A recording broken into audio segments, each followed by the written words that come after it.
3, 2, 1, and liftoff.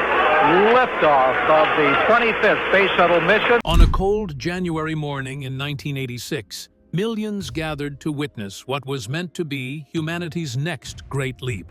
Children sat cross-legged in front of classroom televisions. Families huddled around living room screens. Cameras rolled. The world believed it was about to watch history being made. Instead, they watched history break. 73 seconds after liftoff, a brilliant trail of fire turned to chaos. Applause turned to screams. And in homes and classrooms across America, where moments earlier there had been excitement and pride, there was only silence. Upon first hearing about it, it brings you right back to 1986 and the wonder, could this be another piece of Space Shuttle Challenger, lost but now found? What they uncovered underwater did more than confirm tragedy. It raised questions NASA never wanted asked, and to this day, some of those findings remain sealed from the public. The silence after the fireball. By the mid-1980s, the Space Shuttle program had become an emblem of humanity's advancement. The space shuttles could transport people, satellites, and research instruments into orbit and back again because to their reusable design. Their intended purpose was to make space travel commonplace, secure, and affordable. With 9 missions under its belt, the dependable Challenger orbiter was one of 5 currently in operation by NASA. The forthcoming mission, officially referred to as STS-51L, brought something fresh. Krista McAuliffe, a high school teacher. She was tasked with transforming the space shuttle into a celestial classroom, where she could impart lectures to the students. It was more than simply another mission by NASA. It was an assurance that space travel would soon be accessible to the general public, not just astronauts. The United States had at a fever pitch by January 1986. All around the nation, students and teachers alike got ready to witness the launch live on television, radio, and online. After liftoff, President Reagan was supposed to contact the crew, and the White House had already voiced its support. Millions of Americans felt a strong connection to the mission because of Krista McAuliffe's involvement. The country seemed to be taking a space mission on its own. Kennedy Space Center saw near-freezing temperatures on the morning of January 28, 1986, which was unprecedented for the coast of Florida. The launch pad and fuel lines were inspected for ice throughout the night by crews, even though the Challenger mission had been postponed multiple times that week. Authorities finally determined that the circumstances were favorable by daybreak. As soon as it was light, the viewing stands were crowded with tourists.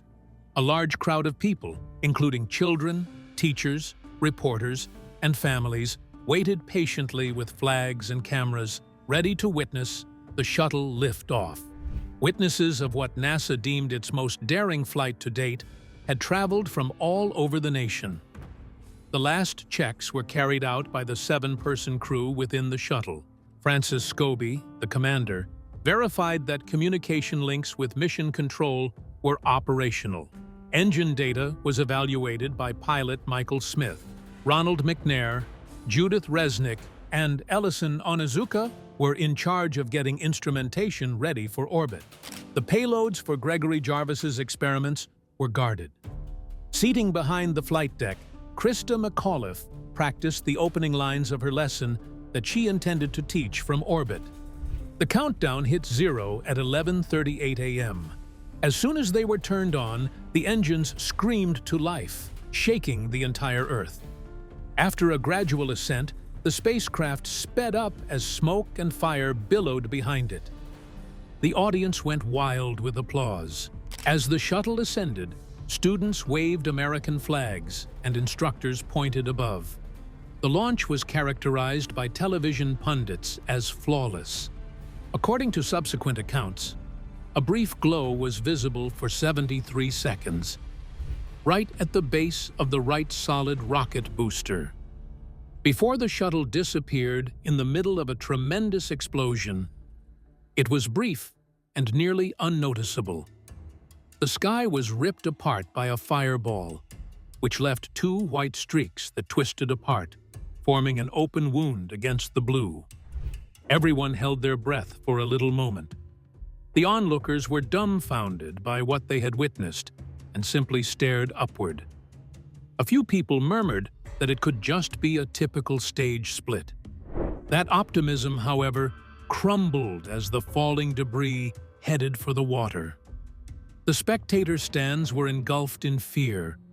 One by one, the screens in mission control went dark.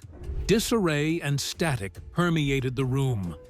Unable to utter a word, engineers gazed at blank data displays. A few stood up from their consoles, eyes fixed on the frozen image of smoke still lingering on the feed.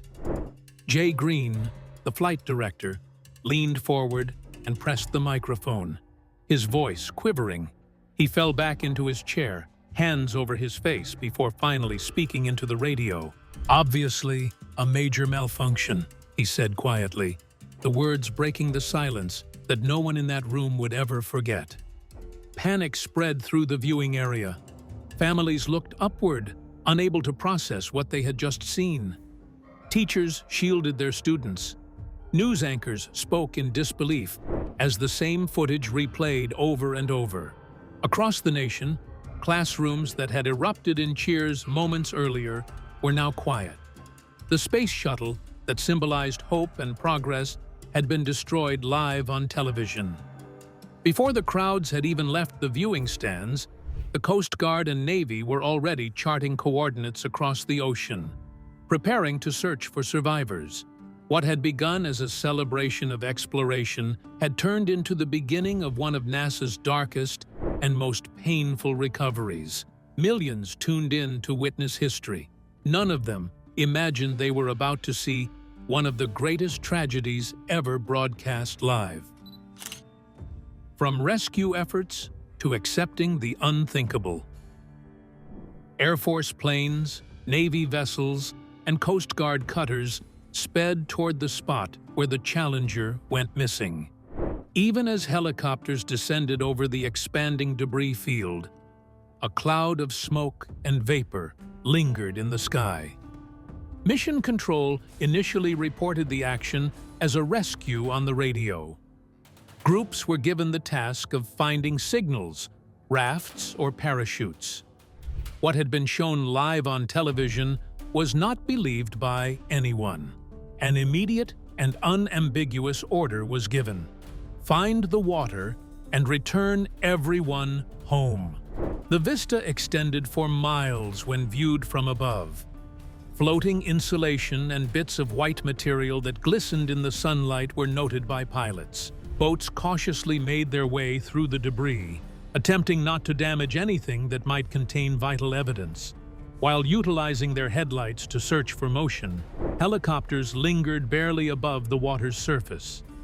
Divers were stationed on adjacent ships, prepared to plunge into the frigid water upon confirmation of huge debris.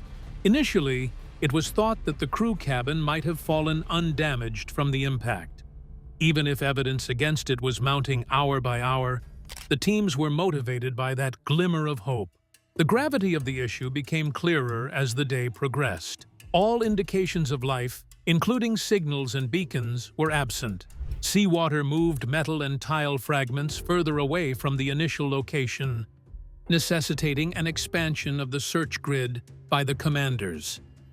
In order to keep tabs on the current and facilitate team coordination, rescue ships dropped marker buoys. As darkness descended, surface vessels persisted in their nighttime sweeps of the area, and helicopters made their way back to refuel. It was at that point that authorities started to believe the data.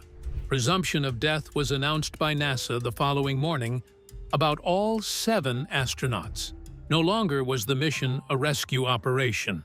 It marked a comeback.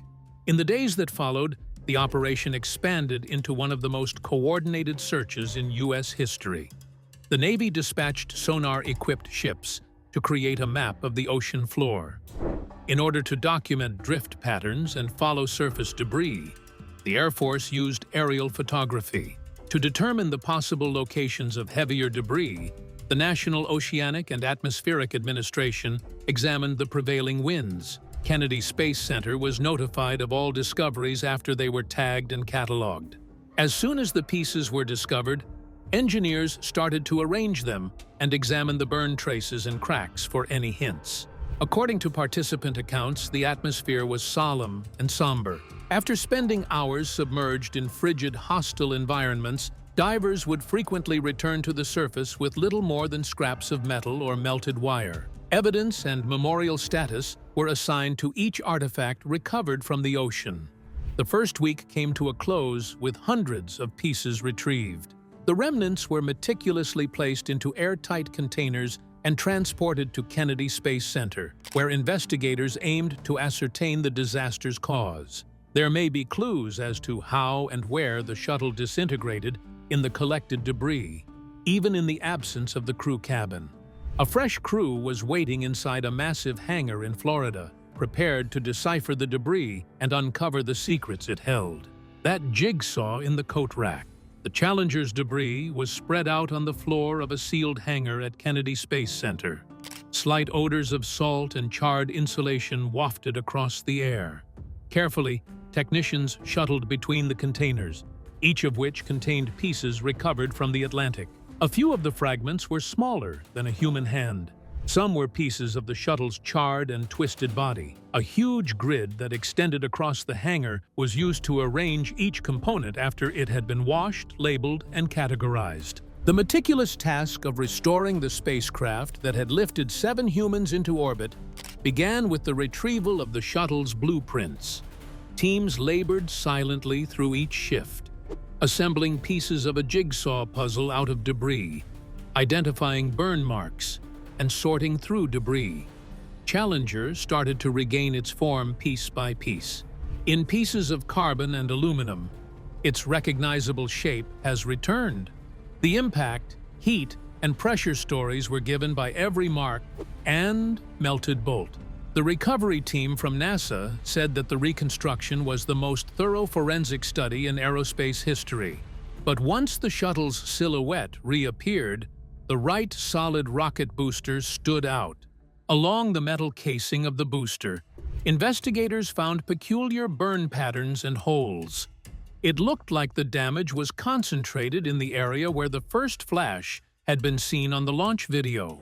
The engineers started to think that was where the issue had originated. The results were compared to data collected the morning of the launch, and it was discovered that the temperature had been significantly lower than normal. The launch pad and shuttle were both blanketed with freezing air. Tests validated what many had feared within days. Due to the cold, the rubber O-rings that had previously sealed the booster's joints were now excessively stiff. The seal gave apart under the pressure of the engine's ignition, releasing a narrow stream of flame. The explosion that destroyed Challenger was triggered by a single hole that burned through the outside fuel tank. The hangar went silent as soon as the reason was determined. Little did the crew or mission control know, there is a major problem. At liftoff, a puff of gray smoke spews from the booster, suddenly explode. Technicians and engineers knelt over the rebuilt body, their eyes fixed on the wounds that had ultimately ended the expedition. While some took notes, others stood silently by. Even though the truth was obvious, the accompanying relief was overpowered by grief.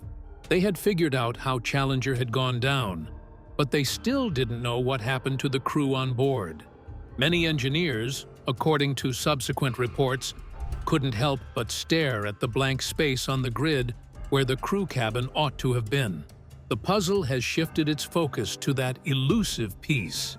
We will never know what the astronauts went through in their last moments unless it is located. Thus, the hunt was once again set in motion. In preparation for deeper, riskier operations, search zones were extended, sonar grids were redrew, and divers were briefed. Moving forward, mechanical failure would be less of an issue. It was all about discovering the hidden reality beneath the waves, For 73 seconds, it was perfect. And in the 74th, a glow no one noticed sealed the fate of 7 lives. A moment frozen in silence. The USS Preserver's crew started to lose hope in early March 1986. There was little to show after scanning almost 200 square miles of ocean, according to the mission logs. Something out of the ordinary showed up on the screen as the sonar was doing its usual routine. Compared to what they had previously seen, the signal was both bigger and more distinct. Dissimilar to debris, it wasn't swaying, it was solid. Details that belonged to an artificial structure, such as corners, depth, and symmetry, were visible in the sonar image. There was complete stillness in the sonar chamber as the commander extended his arm to issue the command. Make a note of the spot. Get ready to dive. The dive crew was ready to go under the water the following morning as soon as the sun came up. The sea was agitated, and the air was chilly. The divers double-checked their ropes and gear, bracing themselves for the lengthy and perilous plunge that lay ahead. At the signal, they dove back into the sea and vanished under the waves. Slow and confusing was the drop. The further they dove, the more opaque the water became, until it was pitch black. Less than 2 feet of visibility was achieved.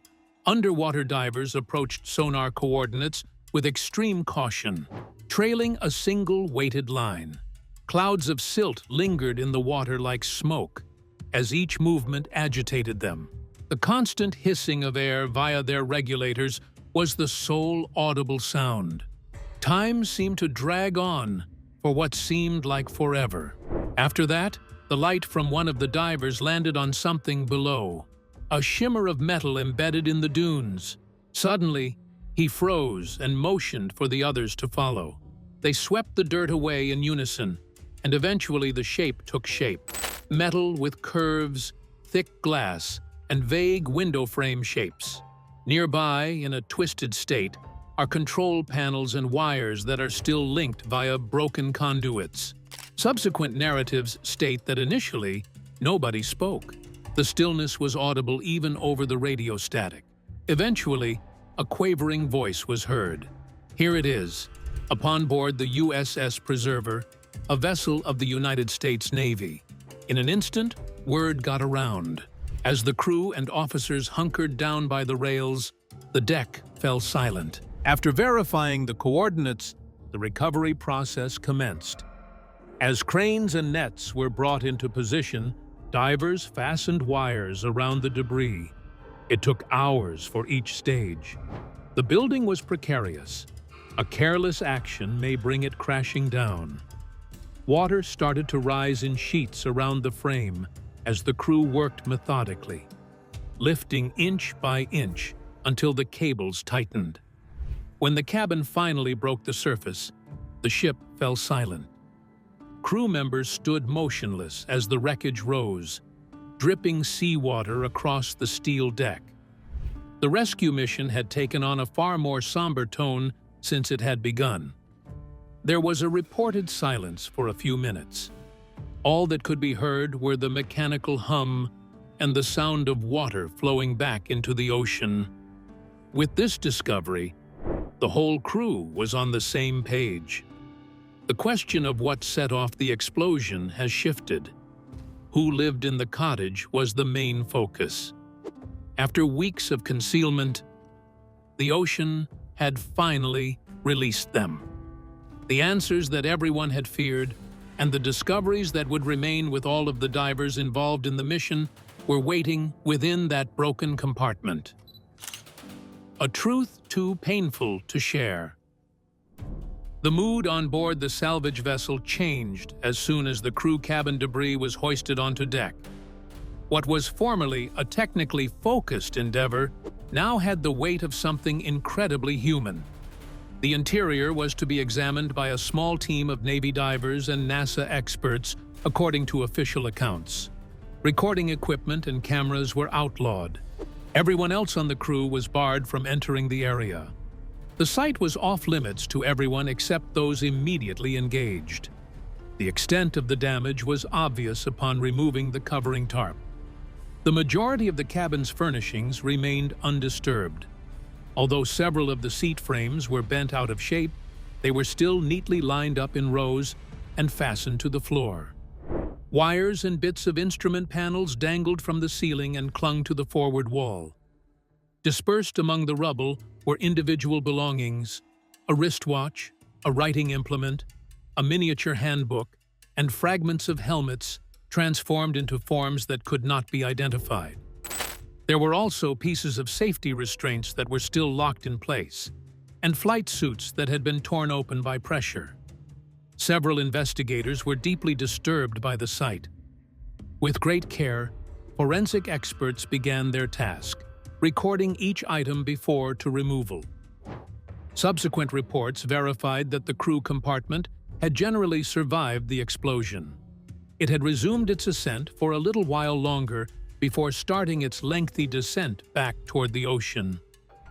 According to engineers examining the debris, the cabin stayed sealed for around 25 seconds, following the shuttle's disintegration. It means that the astronauts managed to stay alive for a portion of the fall. That assumption was borne out by data discovered in the flight deck.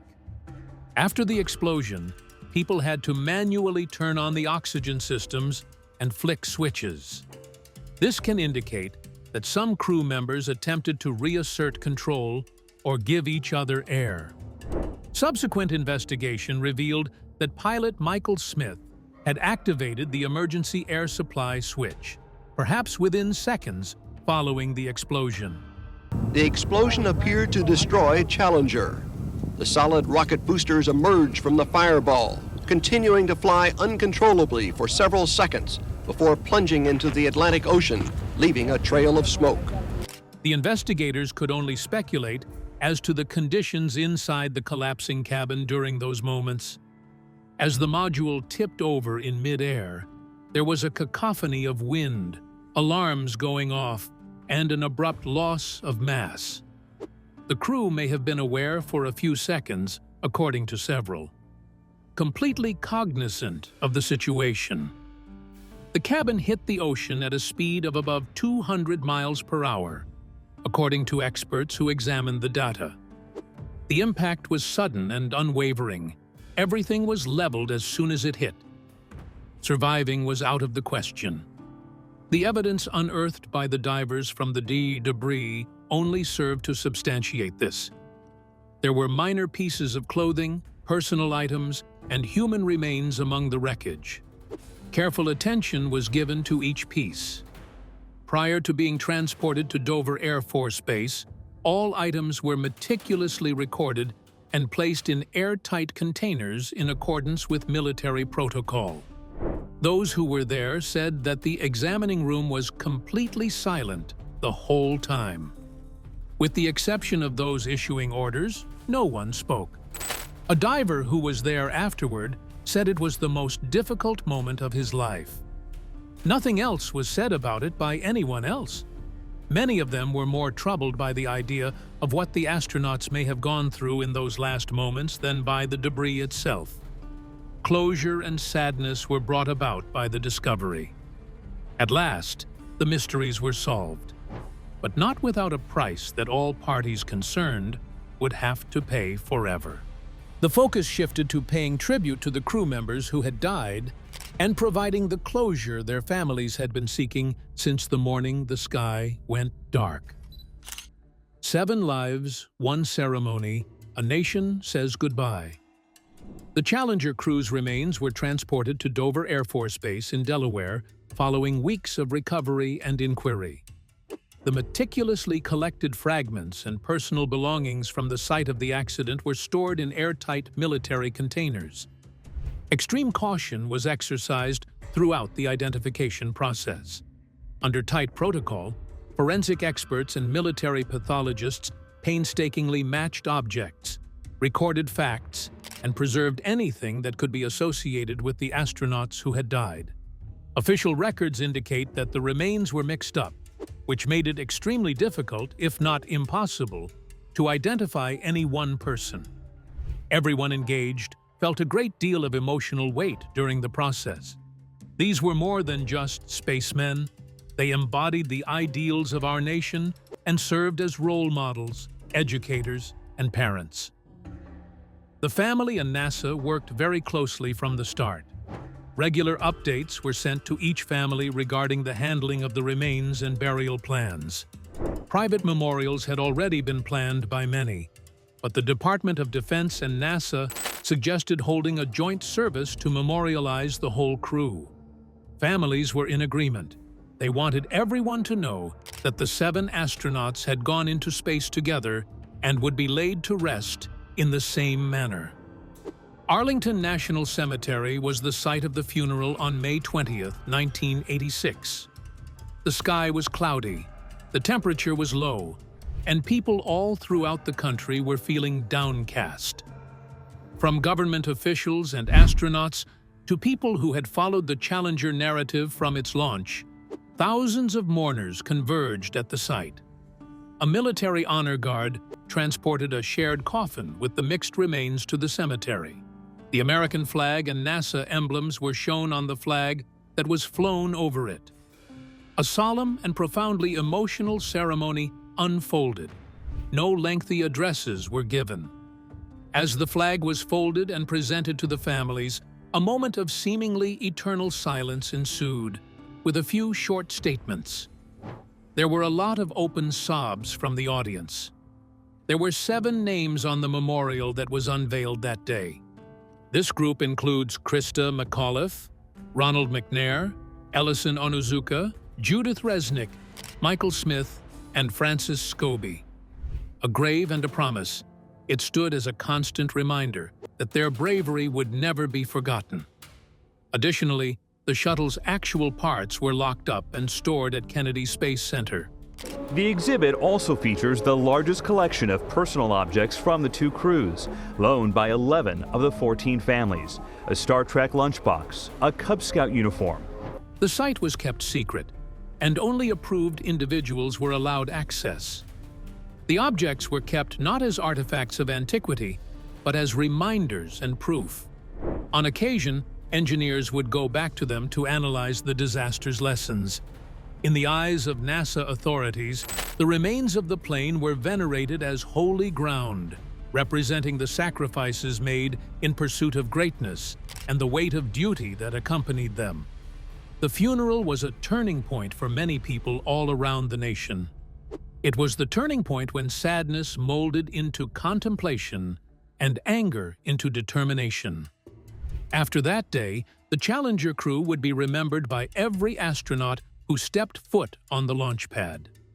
Their tragic deaths prompted stricter safety measures, more careful planning, and a resolute determination to learn from that mission's shortcomings.